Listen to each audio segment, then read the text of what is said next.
Good morning.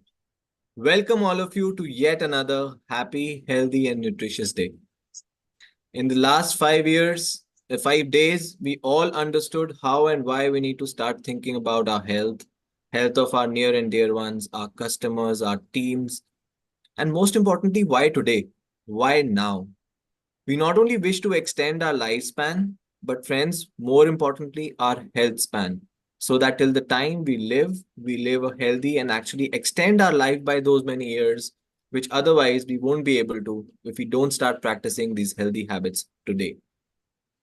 We understood why we need to start our day healthy and nutritious, how we need to think about those small habits and make them part of our life. And I wish all of you have started adopting and practicing those in your day to day life. And you are not only practicing those, but you are taking your protein plus fiberlicious drink, the good fats, and the vitamin minerals every day. Yes, every day. We just cannot afford to have this irregularly and not take them in the quantity in which they need to be taken. It's very important we all start taking ourselves and encourage our customers to consume in the right quantity to get the right and the desired benefits. And most importantly, you are taking these in the right time in the morning when our body needs it the most. In the last 2 days, specifically, you would have heard and learned why the right nutrients in the right quantity are required in the morning.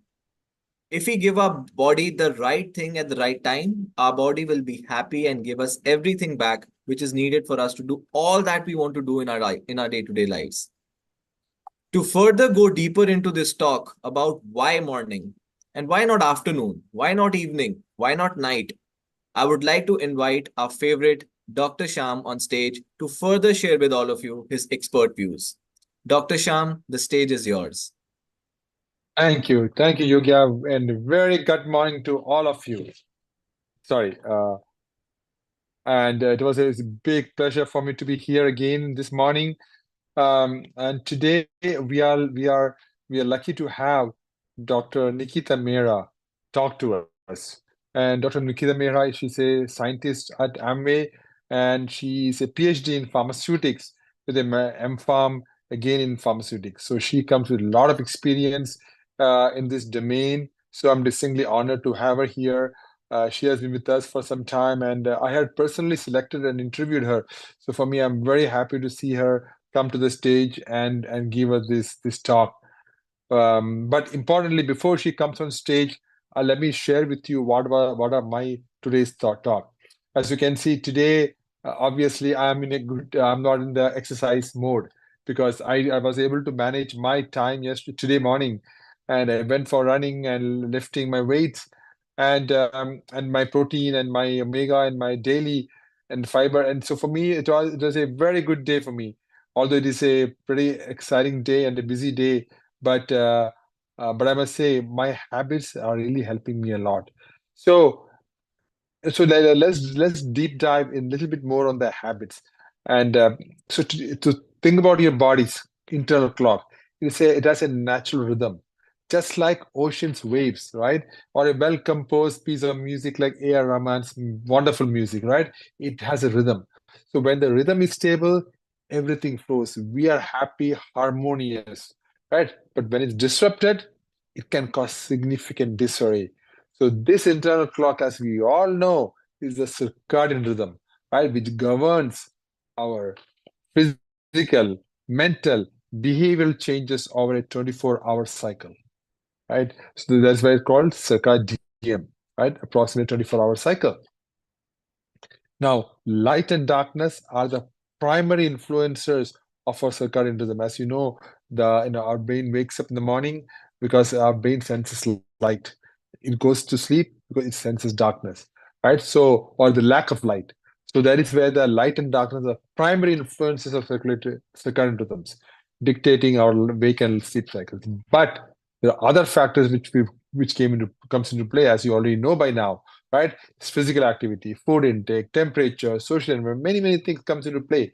And so these rhythms in turn influence the crucial body functions, such as sleep patterns. I discussed yesterday with sleep patterns, right? Insomnia, our hormonal levels, our appetite, our digestion, body temperature, many things.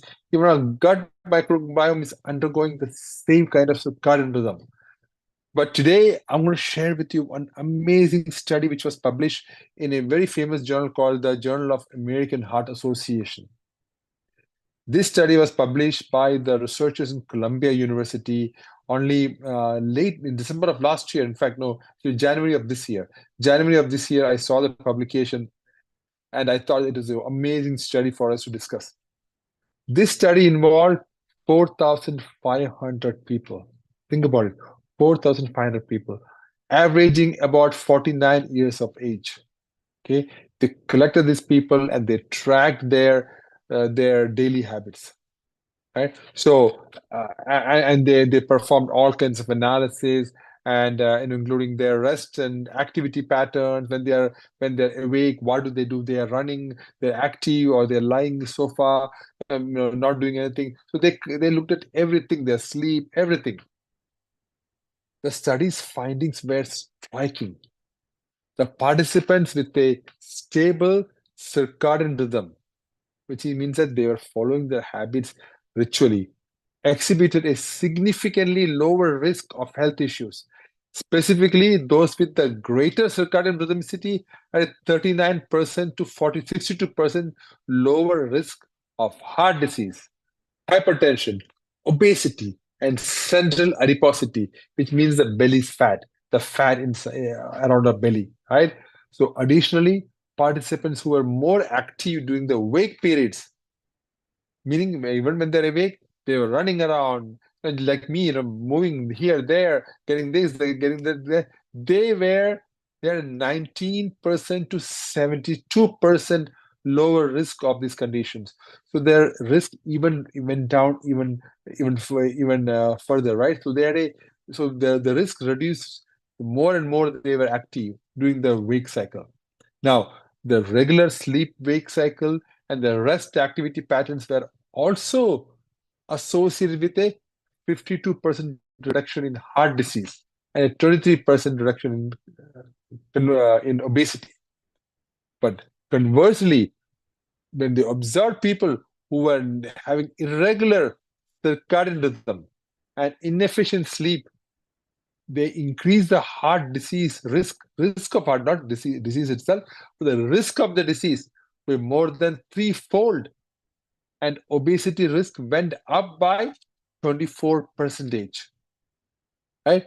So, and then the other thing they noticed, the people who slept late or whenever they slept, they had not very deep sleep, they were restless sleep.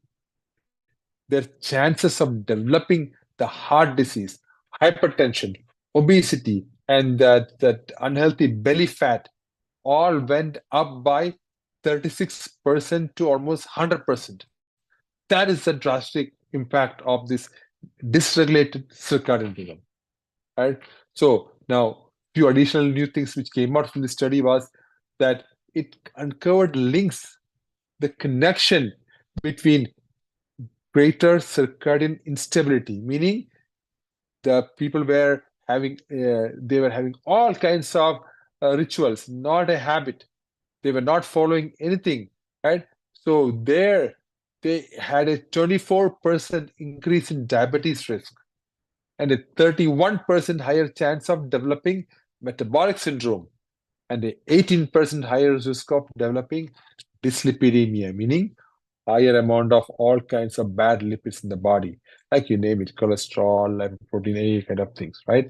So the risk significantly went up the moment we did not listen to our body, right? We disrespected our body starts fighting back, right? So that is where the habits come into play, and habits like our morning nutrition comes into play, habits like having the right protein, right nutrients comes into play, critical, right? So we can only reduce the risk as much as we can, right? Like what I'm doing, right? So my dad is 96 years because he had the ritual, is the habits. That again, so I have to maintain that. I know that I have to maintain it. But again, so for me, my it's not a struggle. For me, it is a habit, right? So one simple habit is for me when I look at when I started this program, and even before this, first thing is to look with my wife and say, what do we have in a cupboard, in a storeroom, right? Which is so bad for us. Remove, throw it out. We don't want it, right? So I remember when I and we had not too many things, but even those things, when I found out from the research, they were not good for me. And I'll tell you about this sometime later. I just removed it from my room, from my house. I don't have any more temptation, right? Like all of us will have some temptation, but remove the temptation from your refrigerator, remove the temptation from your kitchen cupboard. Then you don't have a temptation, right? So in summary, maintaining a stable circadian rhythm is crucial for our overall health. But understanding and respecting our body's natural rhythms, respecting our body's natural rhythm, we can significantly reduce the risk of various disease conditions, team. So this is for us. We owe it to our family, to our friends, who look up to us, right? So that we can lead a healthier and more balanced life. That's all from my side today, team. So without much ado, let's invite Dr. Nikita Mehra to the stage. Dr. Nikita, stage is yours. Thank you so much, Dr. Sham. A very happy gut morning to all of you. And I welcome you all on the day 6 of our morning nutrition session. So, as Dr. Sham mentioned, that why our habits are important in order to have a healthy body clock, right? So far you have all understood about what our body clock actually is, how it functions, and how it gets affected by the food we eat, when we eat, and we have also got to know that what we should eat and when we should eat, what we have to do in order to have a healthy body clock. So today also we are going to understand about an interesting fact, that is about our lifestyle habits and how they are going to impact our body clock and why they are important. I'm just sharing my screen.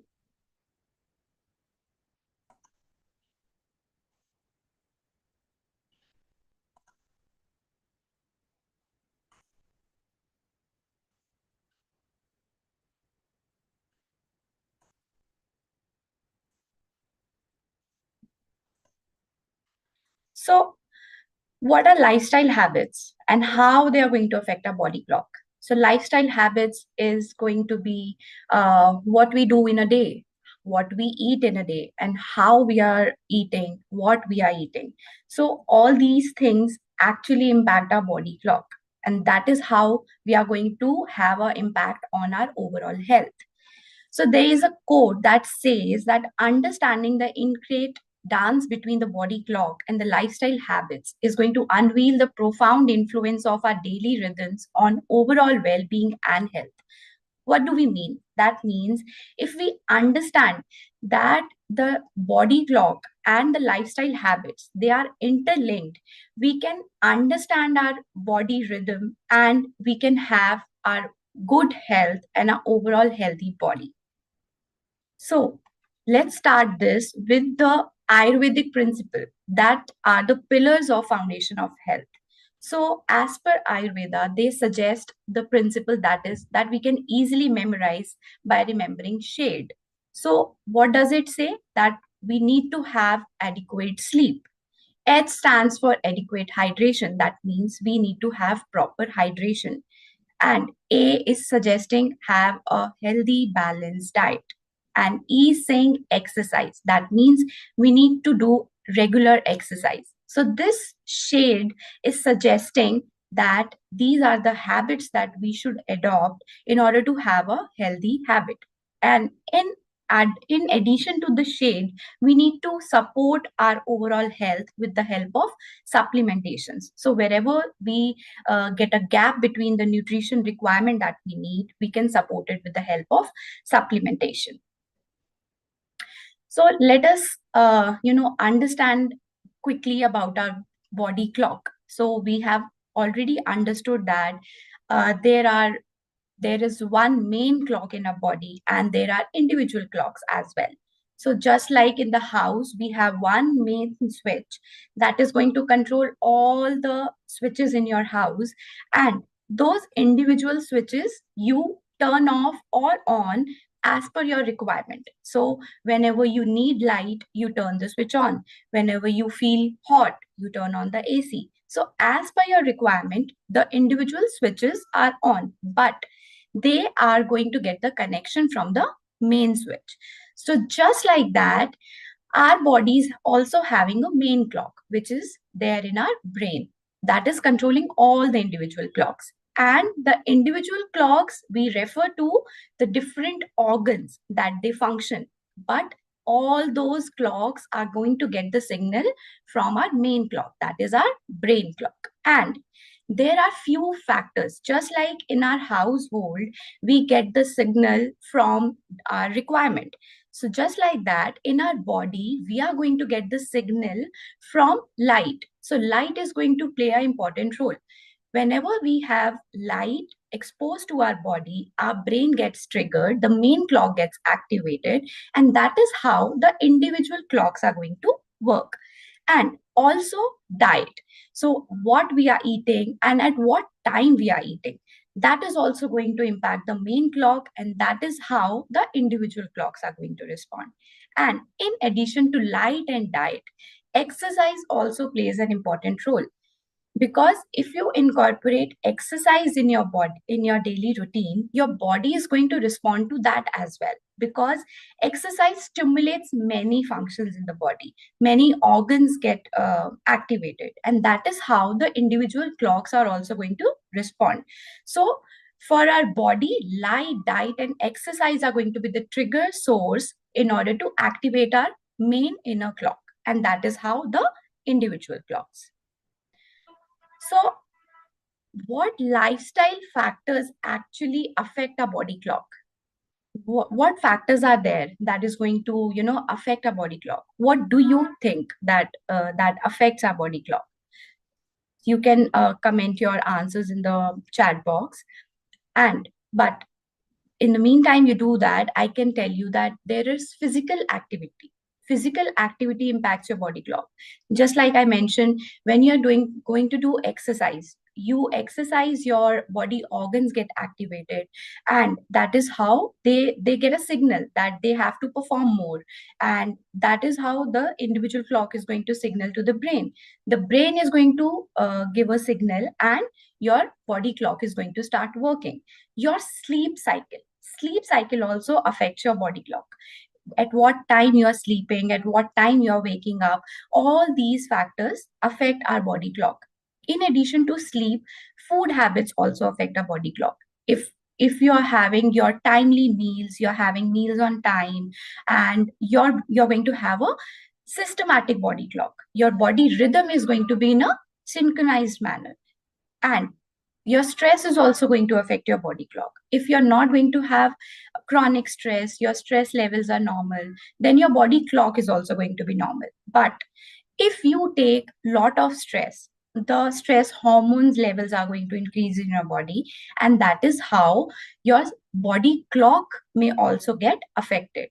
And in addition to that, the lifestyle habits that most of us has now adopted, that is the exposure to screen time. If we expose ourselves to lot of screen time, our body clock gets affected by that as well. And in addition to that, the unhealthy habit of late night snacking. So if we eat late at night, and while we are watching something, we are munching, so all these things are going to affect our body clock, and they are going to have the impact on our circadian rhythm. That means a natural body rhythm that is there. So let us just understand that what happens. So we have now known that light is going to trigger the main clock. When the main clock is going to get triggered, the sleep hormone pattern is going to get activated. When we get exposed to light, main clock gets the signal, the sleep hormone cycle is going to work, and the individual clocks are going to get affected as well.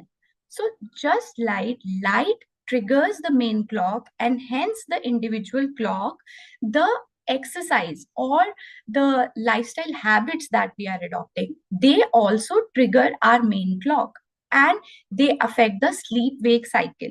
they are going to affect the individual clocks. So if you exercise, your heart rate gets more active. You're going to have a high respiration rate. Your metabolic activity also gets activated. Your muscles are also working more. So that is how, if you are working out, you're doing exercise, your individual clocks are also getting activated in addition to the main clock. So physical activity has a very good impact on your body clock. So just correlated to your school assembly. So in our school days, we used to always start our day by doing a morning assembly. So why that was there in our school? Because it was there to set the starting of the day. So because when we start our day, the principal or the teacher used to make all the students do the morning assembly. They used to ask us to do PT, so that we get that energy and we are ready to start our day with good amount of energy and positivity. So just like that, if we adopt physical activity in the morning, we are going to have good energy and we can actually gear up our body clock to start our day. So now the question comes is, many of you would be thinking that at what time we should do the exercise. Can we not do it in the evening? We should only do in the morning. So we can do both in morning and evening, but they both have their own benefits. So if we do in the morning, since we have a long period of fasting, we are getting up from our sleep, we are not eating anything at night. So we are in the fasting state.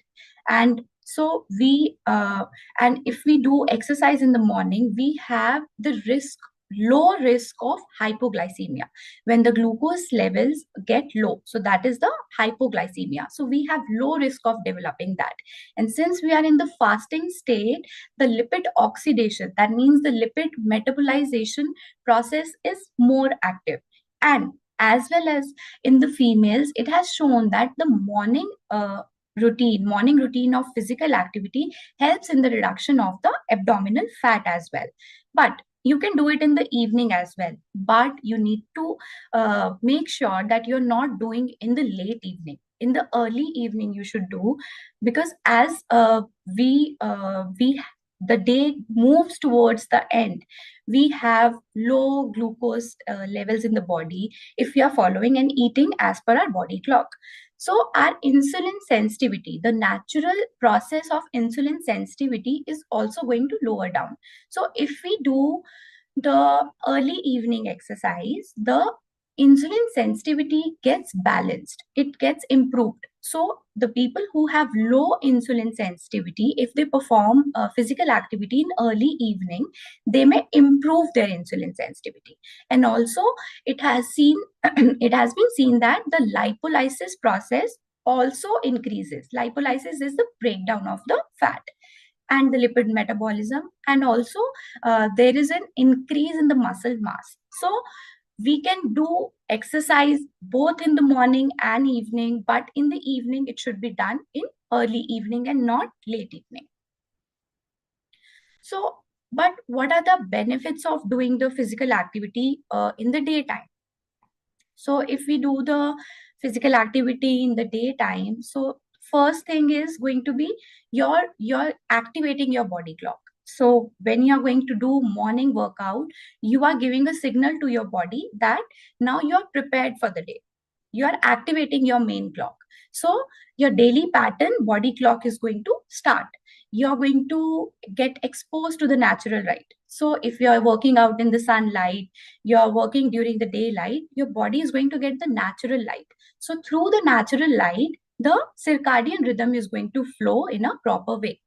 And just like your eating habits, your food habits, and if you include exercise in your routine, you are going to do the timely workout.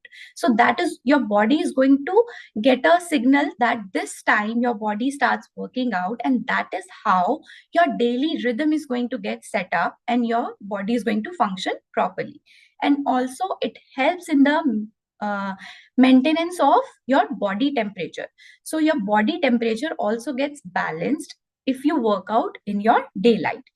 And the workout you do in the day, your body is prepared, and then you follow the eating habits and eating time as per your body clock, you're going to have a better health. So I would like to ask all of you that how many hours do you all sleep? You can comment your answers in the chat box.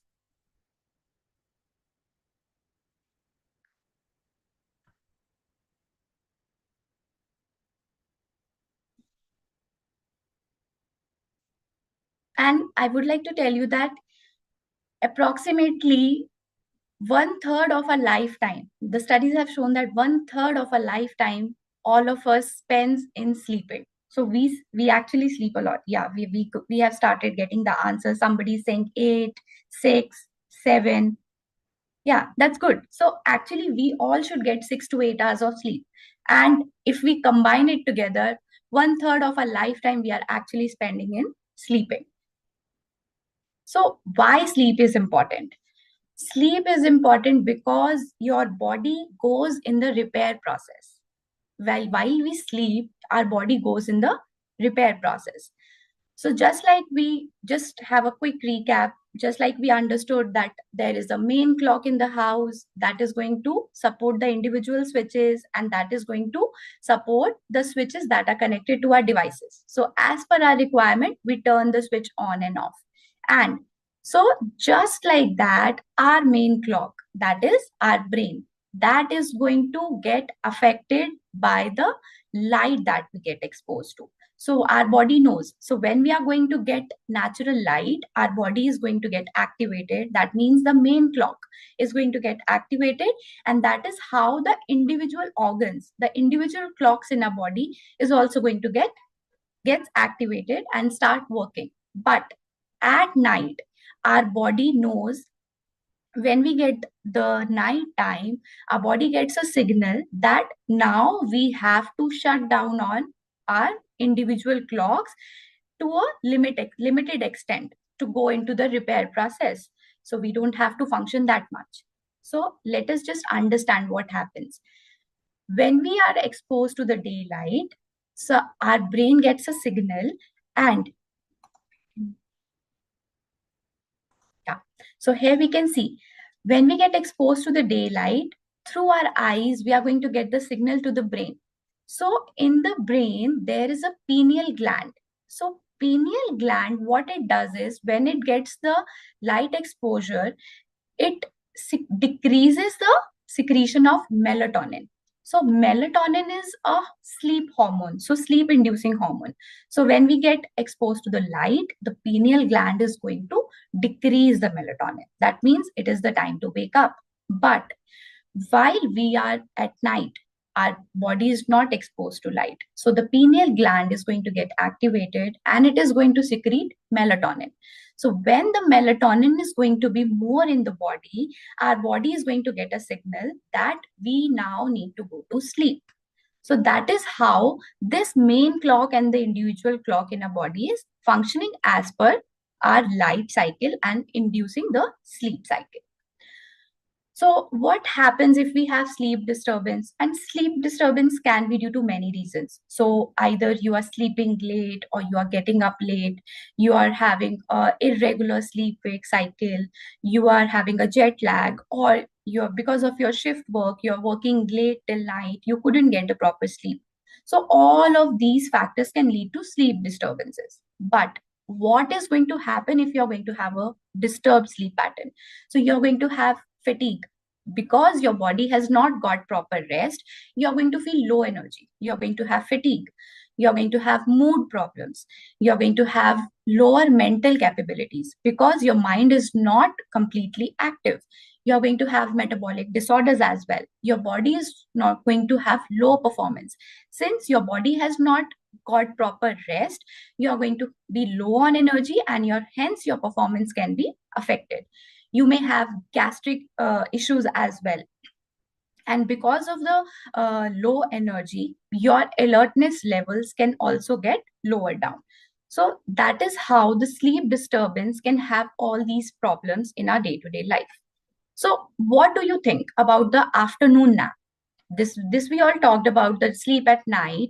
What do you all think that we should sleep in the afternoon or not? Is it good or bad? You can just comment down good or bad in the chat box. And also followed by how many of you take the afternoon nap and for how long?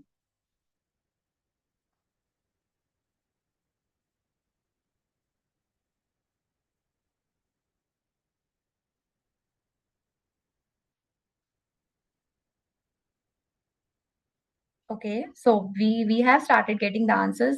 Somebody is saying it is good to have an afternoon nap, and for how long do you see? How long do you take the nap?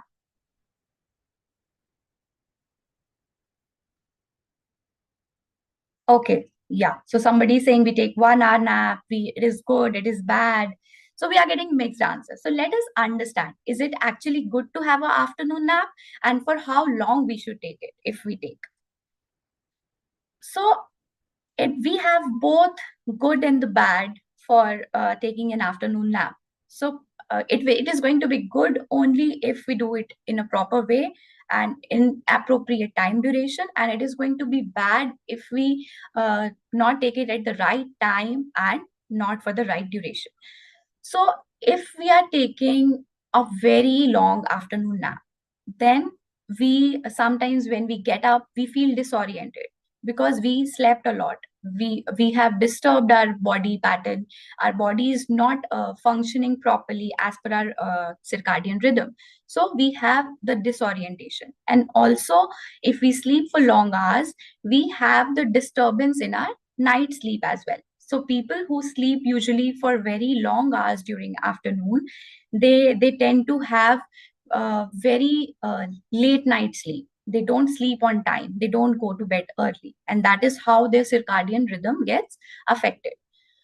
But if you sleep early in the afternoon and not later in the afternoon, if you sleep early in the afternoon and just just like a power nap. So instead of going for a 1 hour or 2 hour sleep, if you just take a 15 or 20-minute nap when it is needed, you feel your body is tired, you need to give rest. So a 15 to 20 minutes or maximum half an hour nap is going to do good to your body, and provided you are taking that nap in the dark conditions and in the quiet environment. You're not getting that sleep in a disturbed environment, because that in that ways you're not going to get proper sleep as well. So you're going to be half asleep and half active. So that is how you're not going to get the whole benefit of that power nap that you're taking. So it is always good to have a short duration of afternoon nap in order to have a better performance. If you feel tired, you're going to have improved alertness and performance for the rest of the day, and your alertness levels can also improve. So just like I mentioned, the duration, it should be 10 to 20 minutes. You can extend it to 20-25 minutes as well. The environment should be quiet and dark, and it should be early in the afternoon. It should not be in the late in the afternoon, because if you have late afternoon naps, it is going to affect your late night sleep cycle as well.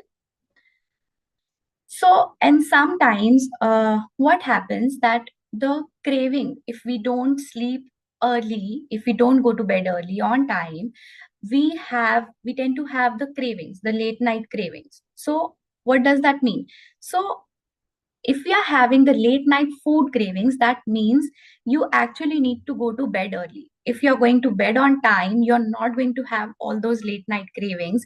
So in order to avoid those late night cravings, it is always good to sleep on time. So because what happens, so let us just correlate it with a type of an example. So just imagine that there is a platform and there is one train. So one train is coming on time. It is coming as per the schedule. All the passengers are going by their train timings. They are boarding the train. They're getting down on the train, and all the activities are running smoothly. But if you are having 2 3 trains simultaneously coming at the same uh, platform one after another, there is going to be a huge chaos, right?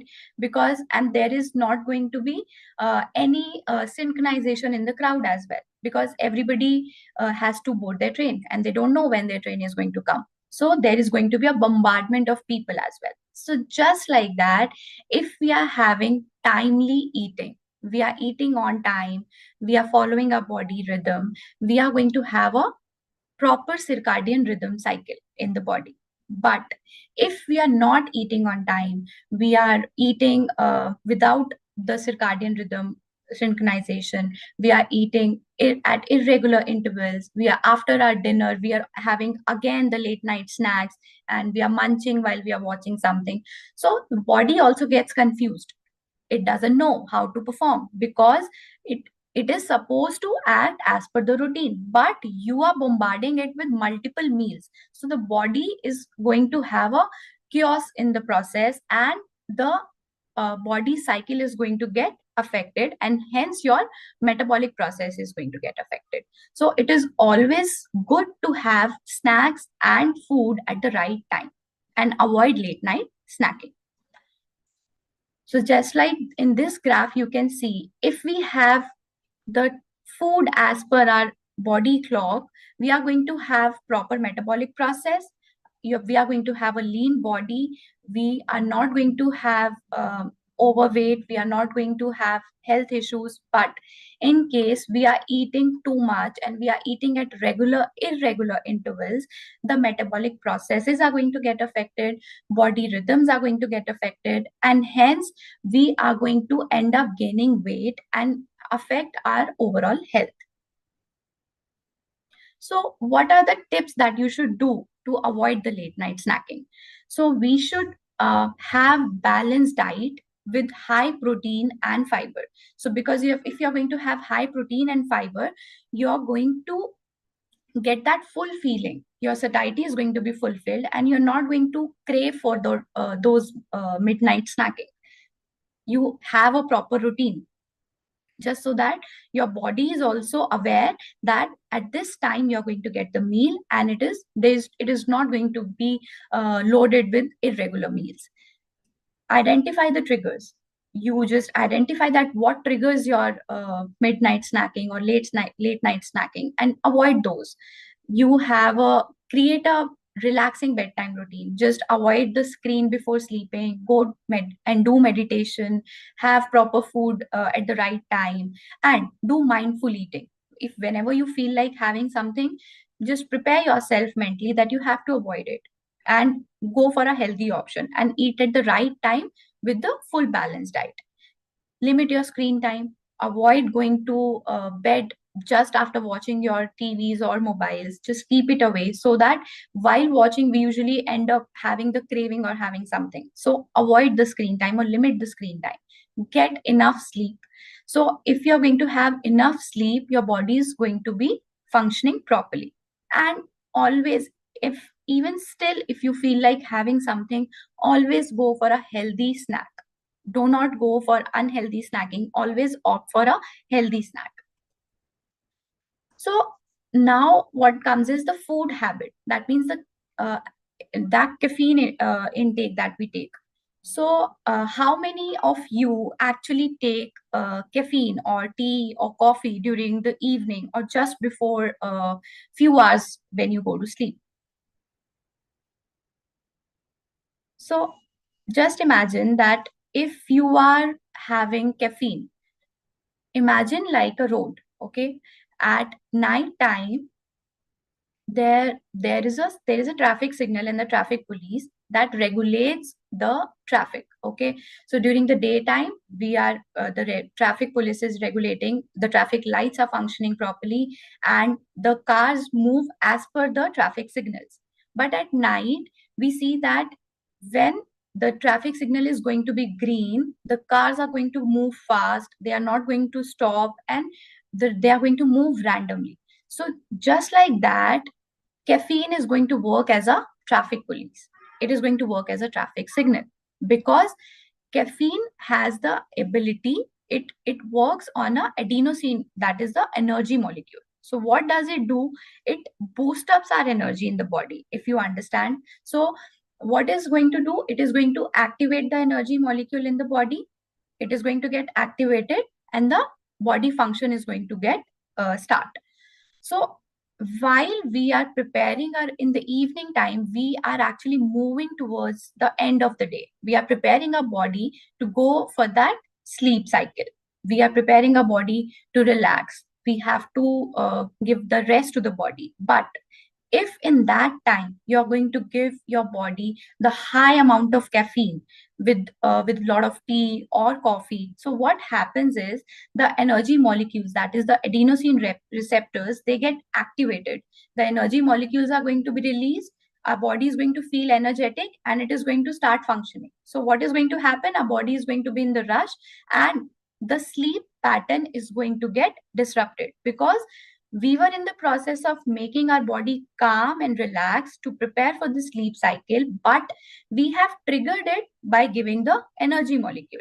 So what is going to happen? The sleep pattern is going to get disrupted, and overall body clock is also going to get affected. So we have to be very mindful of how much caffeine and what time we are having it. So what happens? We have the first thing that I just told you, that we are going to have a disturbed body clock. We may have heartburn as well. We are going to have a delay onset of sleep. That means if we have during the late evenings, the onset of sleep is going to get affected, because our body is in the energy state now. It is not going in the calm state, it is going in the high energy mode. So that is how the onset of sleep is going to get delayed. And we may have anxiety, or we may also have headache if we have at the wrong time. And there was a study which was conducted on people, and they were given 2 cups of coffee having 400 mg of caffeine, and they were given at just before the sleep, and they were given 2 cups of coffee 3 hours before the sleep and 6 hours before the sleep. And they observed that what happens if they consume too much of caffeine just before the sleep and few hours before they have to go to sleep. And it was found that the people who did not have caffeine, they slept on time, their sleep cycle was not disrupted. But those who had caffeine just before the bed, or just 3 or 6 hours before the sleep, their sleep pattern got affected, and their onset of sleep was delayed by 1 hour. So the caffeine is going to affect your sleep cycle, and in turn affecting your body clock. So we have to be mindful at what time and what amount we are having the caffeine. So there are few things that we can do to reduce the caffeine intake. So either we can switch to the drinks that are decaffeine, that doesn't contain caffeine, and or if our body really needs caffeine, you have the habit, slowly change it by limiting the consumption of the caffeine that you're having in the evening, and adjust your timing. Rather than having in the late evenings, prefer to have it in the early evening or late afternoons. So that would be better. In that ways, your sleep cycle is not going to get affected. If you feel like having coffee or tea, have water, and then see that if your body still needs it or not. Instead of having caffeinated tea or coffee, opt for herbal tea. Always check for labels, that how much caffeine it is having, whether is it healthy for your body or not. And in place of caffeine, either you can have herbal tea or you can have healthy beverages. So just like we show you the healthy beverage options, you can adopt few of them and have healthy beverages as well in place of the caffeinated drink, in order to have a proper body clock. And also, so what affects our sleep cycle? In addition to the caffeine intake, the food habits, the screen time also plays a major role in our sleep cycle. So just like I mentioned, that when we get exposed to natural light, our main clock is going to get activated, right? So the blue light that we get from the screen, that is the TV or the your mobile phones, the screen blue light is from the screen is going to affect the main clock. it acts as a natural light for our body only. So the main clock gets activated, and because of the exposure to light, the pineal gland is going to get affected. And the pineal gland, which regulates melatonin, we all know that is the sleep inducing hormone. So that melatonin levels are going to be lowered, because of which we are not going to have sleep on time. Our memory is going to get affected, and we are not going to sleep properly. We are not going to have better cognitive performances. Our learning abilities are going to get affected. So all the body cycle, sleep cycle is going to get affected if we get exposed to too much of screen time before sleep. And if we do not give blue light, then there is not going to be any light exposed to the main clock. Body is going to get the darkness. We are going to prepare our body for the sleep. The main clock is going to get activated, give a signal to pineal gland that okay, now it is the time to sleep. Now secrete melatonin. The pineal gland is going to secrete melatonin, and when the melatonin is going to be secreted in your body, you're going to fall asleep, and hence your body is going to go in the repair mode, and you're going to sleep properly and wake up fresh and active. So what happens actually when we expose our body to blue light? If we expose our body to blue light for too much long period, we are going to have sleep pattern disturbances. We are not going to sleep on time. We may also develop depression because your body is not functioning properly. You may develop depression. You are going to have altered mood. You're not going to be in the energetic state. Your body metabolic process is also going to get affected, and you end up gaining weight, and your overall health also get affected. So we have to reduce our screen time. We have to reduce our exposure to blue light, and there are few tips that we need to do in order to avoid the blue light. We have to limit the screen time. If there is something urgent that you need to watch, please enable the night mode and switch to the warm lights. Do not expose your body to very high lights, and take regular breaks so that your eyes and brains get relaxed. You do not have constant exposure of light. And instead of opting, if you have a habit of reading before sleeping, then opt for a book rather than opting for a screen. So that ways you can actually avoid the blue light and avoid the exposure of blue light, and hence not affecting the body clock. So in addition to the food habits, the stress also plays a major role in a body clock. So what happens? So there is an interesting study which were done on mouse. So what was done, since rats are nocturnal animals. They are the animals that are more active during the night time. So, but in this study, what they did was they exposed them to both physical and physiological stress to the rats, and they observed that what happens if we are going to give too much of stress to the rats, then what is going to happen to their sleep cycle, how their body is going to behave. And it was found out that the rats who were given chronic stress, both physically and physiologically, psychologically, what happened? Their sleep pattern got disrupted, and instead of getting be awake at night, they were sleeping at night. So what happened? Their sleep pattern got disrupted, and their metabolic processes got affected, and because of the stress, their circadian rhythm changed, and they slept at night. So just like in the animals, we also get affected if we take chronic stress, because if we take too much of stress, the corticosterone, that is the stress hormone, they gets released in the body. If we are going to have too much of stress, we are going to have more amount of stress hormones. The main clock is going to get activated. We are going to have anxiety.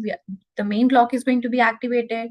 The individual clocks are also going to get activated, and there is going to be a disbalance. So the circadian rhythm, the body rhythm that we have, there is going to be a disbalance, and hence the overall health is going to get affected. So just like light, sleep, and food habits, they affect, stress also plays a major role in having a regular body clock. So we need to avoid taking chronic stress. And to avoid stress, we should all exercise regularly. We should practice deep breathing. We should take breaks. We should have healthy habits like doing meditation or yoga. We should get proper sleep, and we should also eat healthy. We should not have unhealthy habits. And what we should do actually to have a proper circadian rhythm, first, we all should do exercise. We should have a proper sleep and wake cycle. We have to avoid caffeine during the late evenings. We have now known that why we should do that. And we have to limit and avoid screen at least 2 hours before we go to sleep. And also we have to reduce on our stress levels, and we have to avoid the late night snacking. So these are the few things, the lifestyle habits that we would need to adopt in order to have a proper synchronized circadian rhythm. That means a proper body clock. So with this, we would like to adopt a healthy habit. That is, you all have to assess that what is the screen time that you all get exposed to before going to bed, and you have to avoid the screens at least 2 hours before going to sleep. So this is going to be the healthy habit that we all have to adopt. And now we are going to have our mantra, that is rise and shine. So we have to start every day with gratitude and optimism. We have to have our nutrition, and we have to have the visualize the intentions and set clear intentions for starting the day, for starting your happy morning. Learn something new, just like we did, that we have to adopt a healthy habit. We have to adopt healthy lifestyle habits, and we have to exercise daily. So that is our shine mantra. And with this, we are going to do the quick view of the recipe of the day.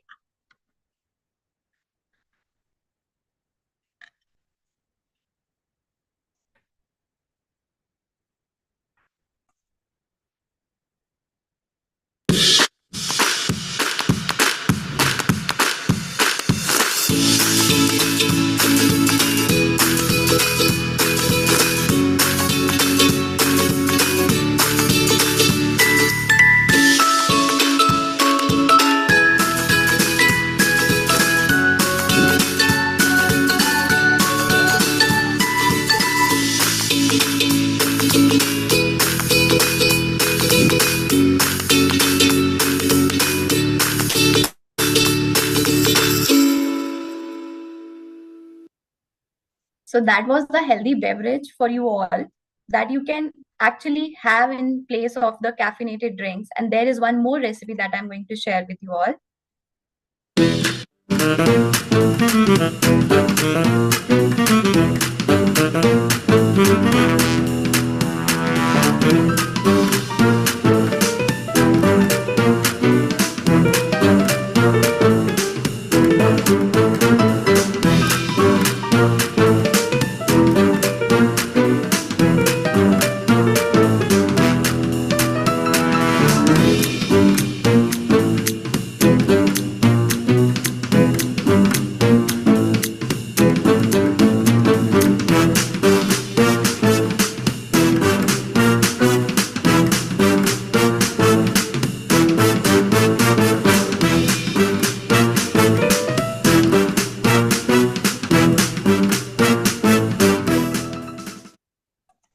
So those were the recipes. So actually, this is how you can do and adopt these habits and recipes. So many of us have actually lemon water in the morning. So in place of having a simple lemon water, you can add fiber to it.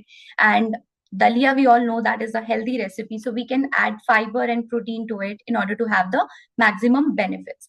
So with that, we are going to go to the exercise of the day. I'll just share the video with you.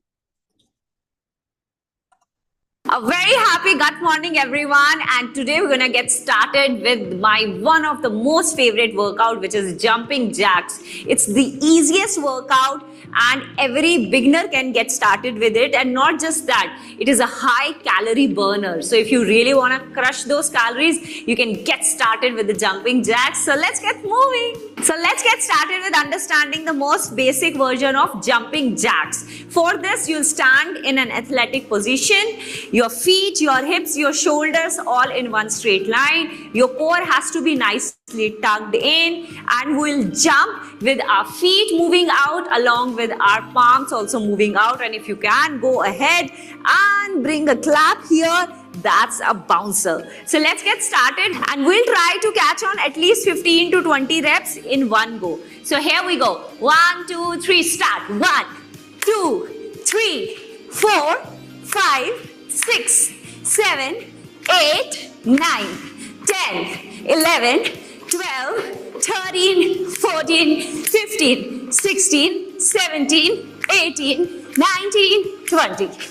So this was the most basic version of jumping jacks, and as far as the modified version is concerned, it means that if you have knee pain around your spine, or maybe a frozen shoulder for you to lift your hands all the way up and clap, you can try on this. Here you are bouncing, you are lifting, just that you are not jumping. So we're gonna step out, but one side at a time. So one side right and one side left will count as one only. So something like 1, 1, 2, 2, 3, 3, 4, 4, 5, 5, 6, 6, 7, 7, 8, 8, 9, 9, 10, 10, 11, 11, 12, 12,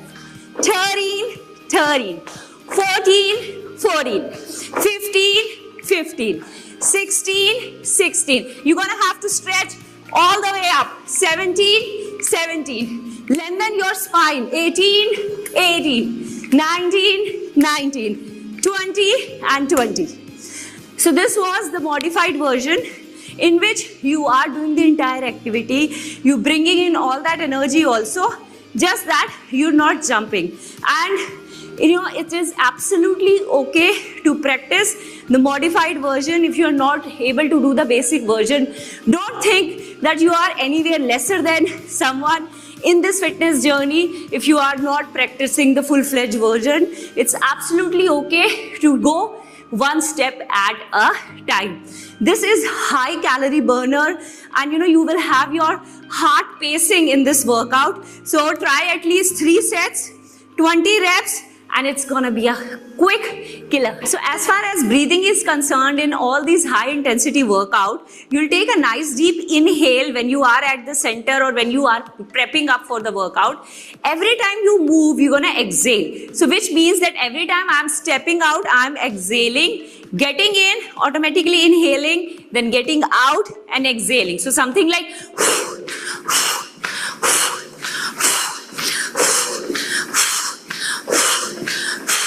and same goes if you are jumping also. Whenever you coming back to the center, you will inhale. It's every time you're jumping out that you continuously exhale. And it's a great, core training also, because you exhale and you suck in your navel to the center. So you're gonna, so that's how you go. Something like, so yes, this is gonna be an amazing, happy workout. Hope you all enjoyed doing jumping jacks and you could actually understand the most basic as well as the modified versions of doing this. Make sure that you practice it almost daily because it is a good cardio training. So if you're not able to run outdoors, you can simply practice jumping jacks indoor at your convenient time. Just make sure that you are practicing jumping jacks on an empty stomach. So there has to be a gap of good 2 to 3 hours between when you eat and when you work out. Keep rocking.